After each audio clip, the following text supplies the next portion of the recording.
This video shows the accessories that will come with your Gloucestershire Real Nappy Project library loan kit. The colours and patterns in your kit may differ, but these items will help you to get the best out of your borrowed nappies.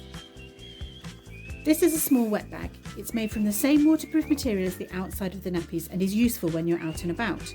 You can put wet nappies inside to transport them home. This is a vest extender. The 3 poppers on each end will fit most baby vests and expands the size of the vest to allow a little more space for cloth nappies to fit. These are a very useful item as they allow your baby to wear each size of vest for longer.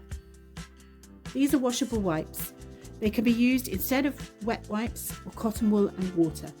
My preference is to carry them dry if you're out and about and wet them as you need them. You can use tap water or water from a water bottle to wet them. They can be washed with the nappies. Cloth wipes are much more effective than disposable baby wipes, so you'll probably find you need fewer each time. These are washable nappy liners. They may be smooth or they may be fluffy. They're not absorbent, but they go inside the nappy next to the baby's skin. They act as a wicking layer to take wetness away from the baby. You can rinse or shake any poo into the toilet and wash them with the nappies. These are disposable nappy liners.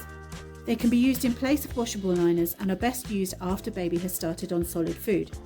They should not be flushed in the toilet, but instead thrown away with residual waste. You can flush solid poo away before putting them into the bin. This is known as a nappy nipper or a snappy. It's used in place of an old-fashioned nappy pin if you want to fasten flat nappies. The kit will come to you in a large wet bag.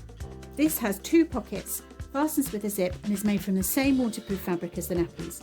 You can keep your borrowed nappies in here when they're wet and waiting for the wash. You can wash the bag along with the nappies, but it should not be tumble dried on hot or hung on direct heat to dry.